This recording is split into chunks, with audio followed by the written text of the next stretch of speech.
So how many properties do you need to replace the average UK salary? The answer is going to shock you. Let's break down the numbers and let's look at how much money you're going to need to actually quit your job.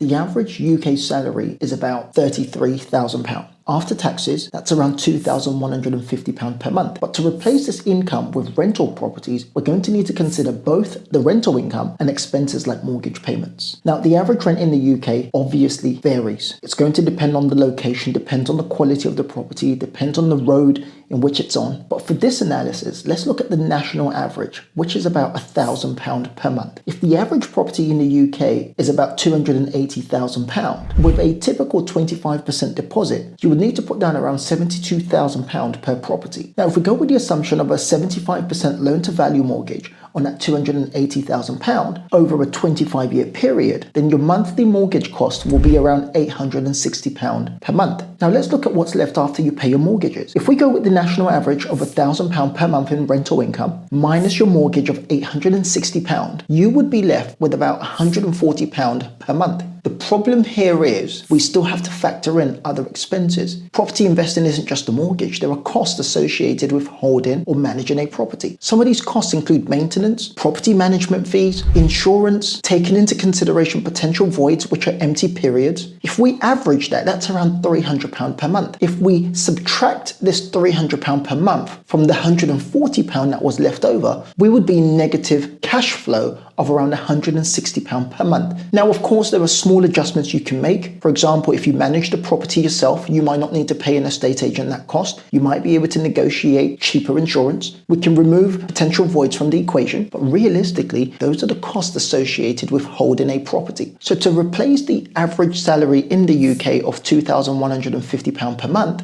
you would need properties that are generating over £2,100 per month. But as we've just seen, a single property, most likely based on the average rent and average mortgage cost at the moment, produces a negative net cash flow. So you would either need to find higher yielding cash flow in properties, maybe invest in areas with lower cost, or maybe remove some of those costs and manage the property yourself. So if you can find properties where the rent significantly exceeds the mortgage and expenses, or you manage to pay off some of the mortgage over time, which means your costs go down, you might just break even or achieve a slightly positive cash flow. Let's look at the best case scenario. Let's imagine you're able to cut some of your costs. Your mortgage costs go down, your insurance price goes down, you manage the property yourself, and you're able to find around £200 per month positive cash flow, which in this current climate is tight, but let's go with that assumption. Where you manage to find around £200 net income, you would need around 11 properties to replace the average UK salary. Easy calculation, 2,150 divided by the £200 net income gives us 10.57, effectively 11 properties just to make the average UK salary. Now, that isn't the fancy life that's shown on social media, is it? So let's consider the cost associated with attaining 11 properties that will generate you £2,150 per month, which will allow you to quit your job or retain the average UK salary. For each property, you're looking at an upfront cost of around £71,000 just for the deposit. So to acquire 11 properties to make £2,150, you're going to need an investment, cash investment of £785,000. That's not including legal fees, that's not including stamp duty, that's not including the other associated buy-in cost, just £785,000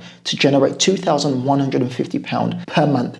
I told you it wasn't going to be easy. Whilst it does seem like a lot of money in order to generate what you might deem as a small income, you could leverage other financing options such as joint venture, loan agreements, working with investors, or look for properties that offer significantly greater yields with a significant lower upfront cost. It's always important to consider the risks. Everything comes down to risk versus reward. Does it make sense to invest nearly £800,000 to make £2,150 per month, and in some cases make £0 per month? That's a decision you've got to make. But at least you know the numbers and you can make your decisions based on numbers. Replacing the average UK salary is possible, but it requires careful planning, quite a lot of money. But based on the numbers, you're going to need around 11 properties to generate the average salary in the UK. Hey guys, if you found this breakdown useful, I'd love to hear your thoughts in the comment section below. Make sure you like, comment, and subscribe. I'll catch you in another video.